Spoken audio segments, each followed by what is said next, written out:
Coucou tout le monde. Coucou. Alors dans cette nouvelle vidéo, on va vous expliquer comment on a fait pour changer de vie et voyager dans notre camping-car toute l'année.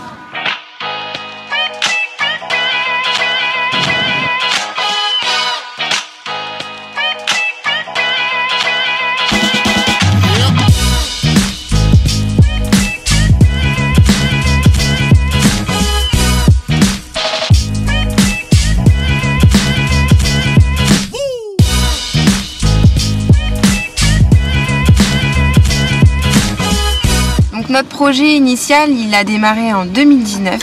On voulait faire le tour du monde en mode sac à dos, en commençant par l'Amérique du Sud. Pour ça, donc, on a étudié tout notre itinéraire. On a réalisé tous les préparatifs qu'il fallait. Donc on a fait les vaccins, on a mis en vote notre maison, etc. Après avoir testé ce mode de voyage en Espagne à l'été 2019, on s'est rendu compte que le projet était un peu trop compliqué, surtout pour des débutants comme nous et en plus avec des enfants en bas âge. Nous avons revu notre projet et on a repoussé notre date de départ pour 2022 au lieu de début 2020. C'est bien ça. Voilà, là on est en 2020. Notre maison est vendue. On a pris une location pour pouvoir partir dès qu'on pourrait. En attendant de concrétiser notre projet. Donc on a fait ça pour mettre de l'argent de côté plus facilement et être libre de partir voilà, quand on aurait envie de partir. Donc on s'est mis à rechercher un camping-car dans l'idée en fait de louer ce camping-car pendant à peu près 2 ans. Donc les 2 ans où on économiserait un peu plus pour pouvoir partir. Et de se faire la main aussi en même temps un peu dessus. Et de se faire la main un petit peu à aussi. utiliser un camping-car. Voilà. Et puis là, juste avant qu'on a trouvé un camping-car et juste avant de pouvoir l'acheter, il y a eu le premier confinement que vous connaissez tous. Donc ce premier confinement, il s'est plutôt bien passé pour nous en fait, puisque moi j'ai été arrêtée de travailler.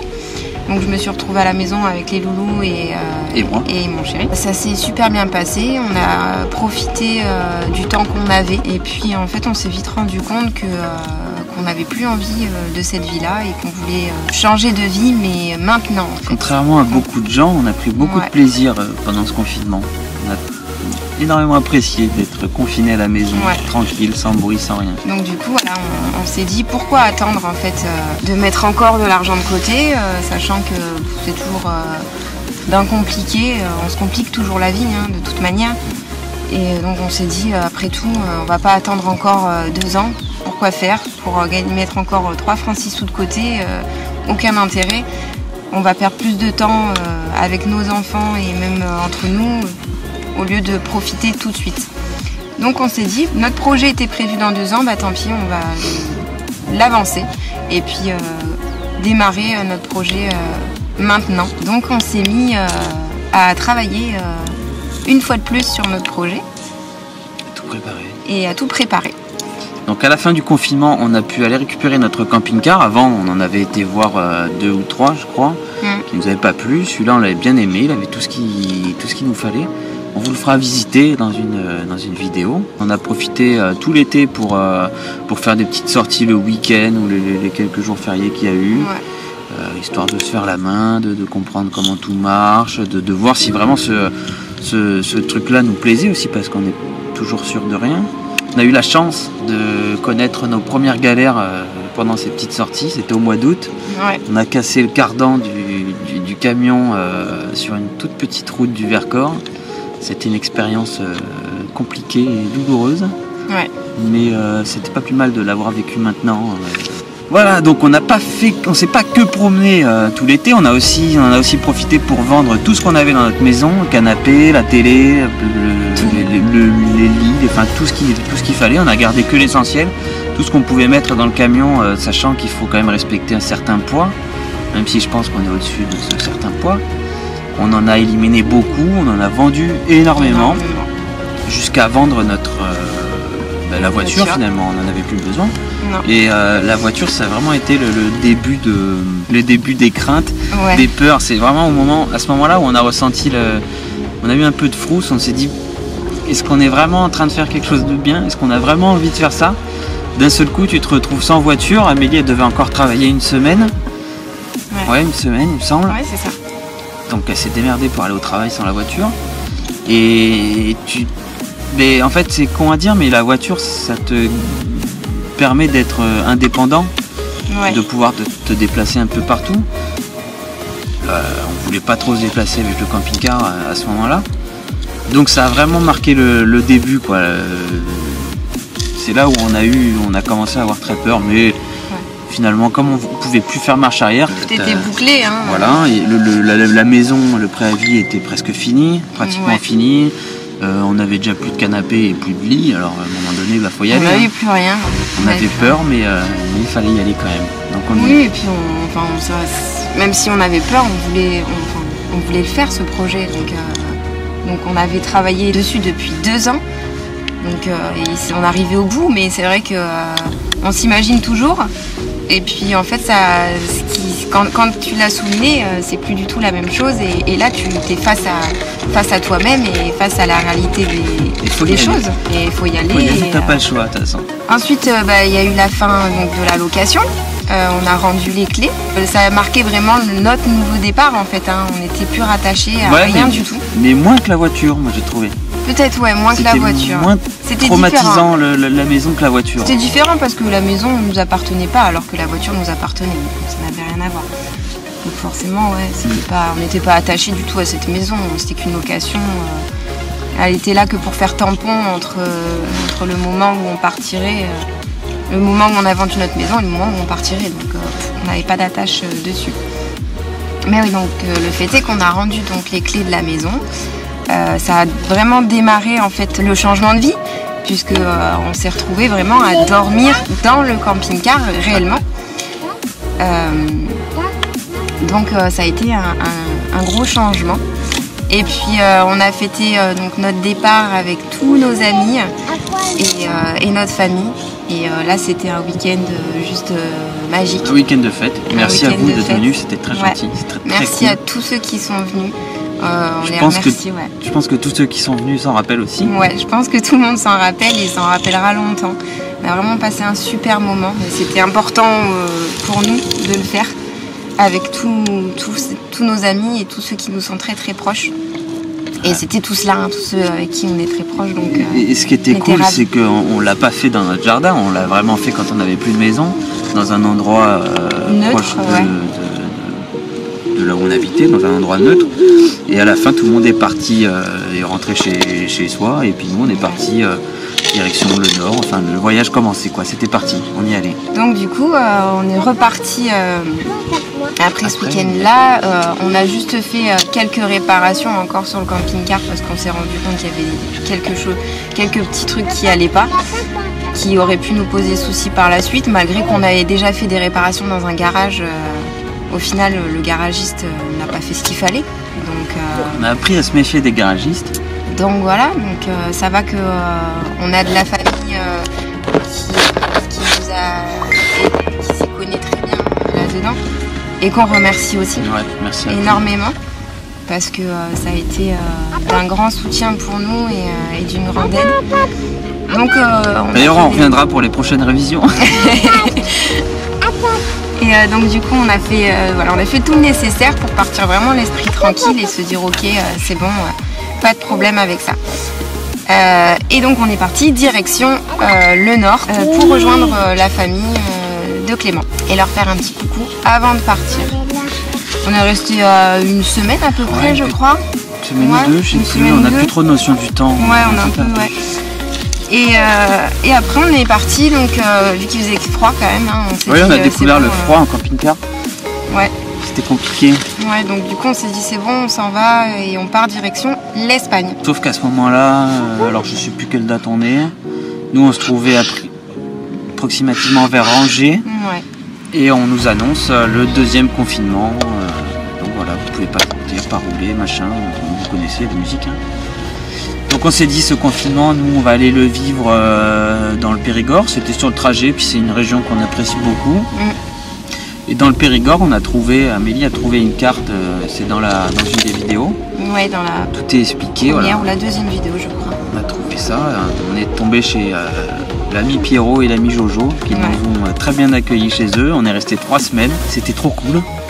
On a appris beaucoup de choses. On a passé de super bons moments. C'était super, ouais. On vous remercie encore. Ouais, vraiment. Mais ils le savent. Ils le savent. On va pas trop les remercier parce qu'après on va avoir les chevilles qui tombent. Pendant ces 3 semaines de confinement, on en a profité pour lancer notre chaîne YouTube. Merci d'ailleurs aux pratiquement 100 abonnés. Ouais. Aujourd'hui, à l'heure où on vous parle, vous êtes 97 précisément. Alors, ça paraît pas beaucoup hein, pour, ça paraît pas beaucoup. Pour YouTube et toutes les vidéos que vous regardez. Il n'y a pas beaucoup, 97 abonnés, c'est vraiment pas grand chose. Mais quand ces 97 personnes nous suivent, nous personnellement, c'est cool. Satisfaisant. On est content cool. Et on se dit que ce qu'on fait en fait ça plaît. Et c'est surtout ça le plus important pour nous en fait, hein, d'avoir des gens qui nous regardent et qui ont plaisir à nous regarder et qui attendent la prochaine vidéo. Alors continuez à mettre des likes, à partager sur vos réseaux et tout à vos amis, tout ça, faut partager à fond. Donc continuez, c'est super cool. Donc on a passé 3 semaines dans le Périgord comme on a dit. Au bout des 3 semaines, même si c'était sympa, on en avait quand même un peu marre de pas bouger. Bah oui. Et puis il commençait aussi à faire froid. Ça n'a pas gelé, mais si une fois ça a gelé. Si ça a gelé. Il commençait aussi à faire froid, on s'est dit allez. On a bien regardé un petit peu avec le site diplomatie.gouv, on a regardé les déplacements possibles vers l'Espagne et le Portugal. On a vu que c'était possible, on avait tout à fait le droit. En tant que Français, sans test, sans rien, enfin en respectant les gestes barrières forcément. Donc on s'est dit allez on y va, on tente le coup, on va vers l'Espagne et on essaie de pousser vers le Portugal directement. On se dit qu'au Portugal il fait bon, il fait meilleur. Ouais. Bon après, comme vous avez pu le voir dans la vidéo, le Portugal c'était pas forcément notre meilleure destination. C'est sûrement un très très beau pays, mais on n'a pas réussi à l'apprécier correctement. Non. Il n'a pas fait chaud, on n'a pas trouvé de soleil. Et puis après la barrière de la langue était un peu trop grande.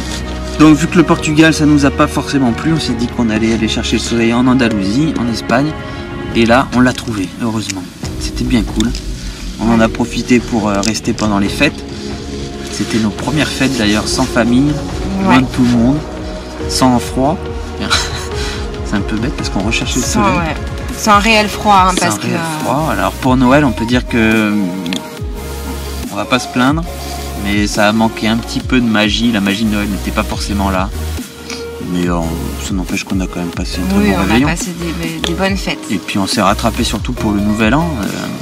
Le Nouvel An, on s'imaginait pas, on l'avait pas prévu, on avait même oublié que c'était ce jour-là. Le 31, on s'était dit merde, on est le 31 aujourd'hui. C'est ce soir le réveillon. On l'a oublié, mais donc on s'était dit bon c'est pas grave, on va boire un petit coup comme d'habitude et puis à minuit on fera un bisou, on souhaitera bonne année à tout le monde. Et puis voilà.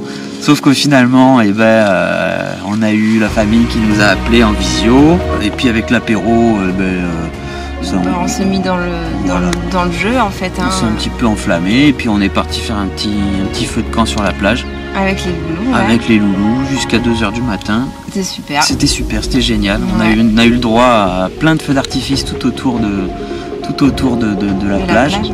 Des petits feux d'artifice, hein, mais c'était quand même cool, c'était rigolo. Ouais, donc là pour le coup, le Nouvel An c'était super bien passé. Lucas nous a même dit que c'était sa meilleure soirée du Nouvel An. Ouais. Donc à partir de là, c'est gagné. Ouais, on était contents. On est en 2021 maintenant. Et donc nos projets pour 2021, c'est de continuer à voyager et de vous régaler, de vous faire voyager aussi. Et puis on attend d'avoir les 100 abonnés. Et après les destinations, on verra en fonction du Covid, on verra où est-ce qu'on pourra aller. S'il y a des confinements dans les pays, on n'ira pas forcément. On ne sait pas encore vers où on va se diriger. En tout cas, on vous tiendra au courant de ce qu'on fait et on fera partager. Continuera nos vidéos.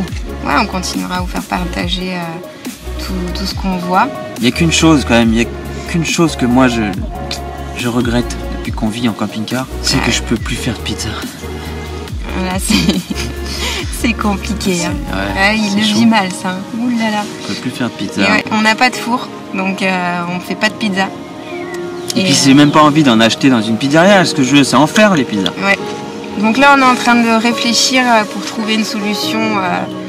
Peut-être peut-être que dans les prochaines vidéos, on essaiera de fabriquer un four, je sais pas, on verra. On verra, on peut s'amuser, on a le droit. Ouais. On a le droit d'essayer. Voilà, mais en attendant peut-être cette prochaine vidéo, on va vous souhaiter à tous une très très bonne année. Et voilà, et on vous fait plein de gros bisous. Et merci à tout le monde. Et soyez encore nombreux à nous regarder. Et n'oubliez pas, partagez, likez, abonnez-vous. Et n'hésitez pas à mettre des commentaires parce qu'on aime beaucoup avoir des commentaires pour pouvoir justement nous dire ce qui est bien, pas bien, ce que vous voulez voir. Voilà, n'hésitez pas à commenter. Nous, on adore regarder et on se fait un plaisir de vous répondre. Voilà. Ciao, ciao. Ciao.